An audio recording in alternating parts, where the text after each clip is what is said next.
Welcome to this presentation of how the integration process and going live with Unibo looks.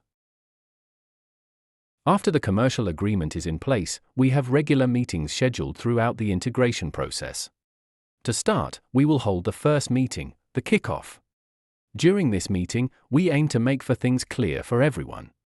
First, we will determine any gaps in the currently available APIs and/or data feeds to be able to deliver a good and stable Unibo product. If there are any updates or changes required, we will get these recorded.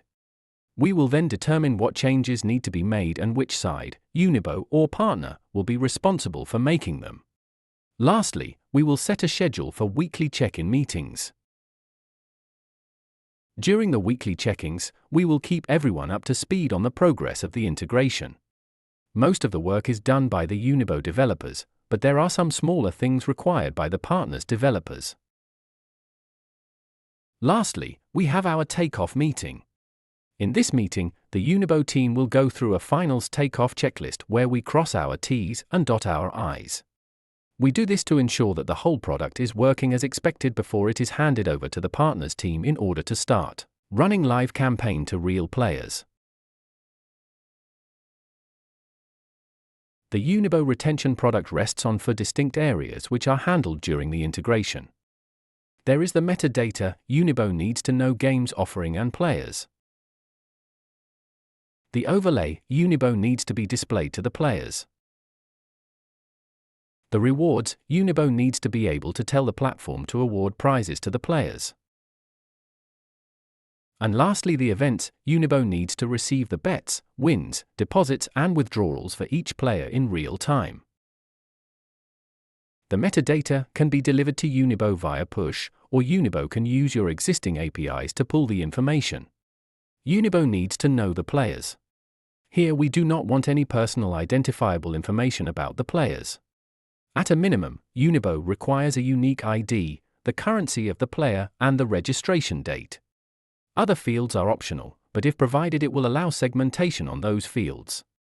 We therefore recommend sending player information such as country, affiliate, if any, VIP levels and any player tags you want to be able to segment on. Secondly, Unibo needs to know which games are available in your online casino. This is in order for you to be able to choose specific games when creating campaigns. Any additional information which can be provided in the game's API or push stream can be implemented in Unibo and help segmentation efforts. If you have themes recorded for each game, we can take that information and during campaign setup you could filter games accordingly. For example, run a campaign on Christmas games. Lastly, we also need to know which languages and currencies are available on your site in order to set up the back office with support for these. The overlay is the one thing which requires work done by your front-end team. The Unibo designers will create a mock-up of the overlay with color scheme according to the brand guidelines provided by your team. After the mock-up has been approved, the Unibo team will set up the overlay accordingly. The color scheme can always be changed directly in the back office in the future. After the theme has been created, your front-end team can go ahead and add the JavaScript file on your gameplay pages, both mobile and desktop, and then add 4 cookies to those pages. These cookies, player ID, game ID, language and player registration date, are there for Unibo to be able to determine what to show the players in the overlay. This work normally takes a front-end developer less than a day to complete and test. Rewards are everything. Without rewards, the Unibo retention product cannot do much. Unibo requires an API to be able to tell the platform to reward the players.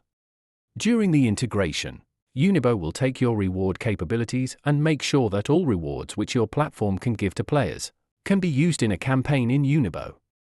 Normally, this would include free spins, bonus money, deposit bonuses and cold hard cash.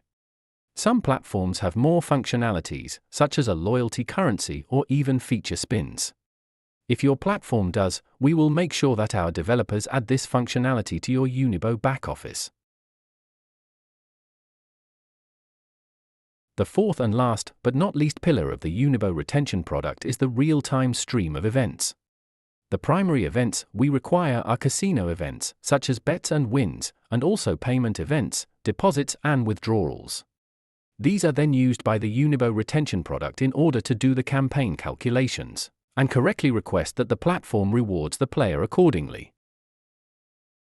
So to summarize the Unibo retention product requirements, it needs to receive or fetch metadata, it needs to present an overlay to the players on the casino gameplay pages, it needs to be able to instruct the platform to reward the players, and it needs to receive events such as bets and wins in order to do campaign calculations. Enabling Unibo is more. We also have more detailed information publicly available on docs.unibo.com. These include things like user guides, tips and tricks, and the integration process.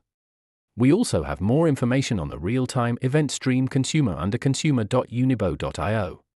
If you have any further questions, please do not hesitate to reach out to a member of the Unibo team and we would be happy to go over it in detail for you.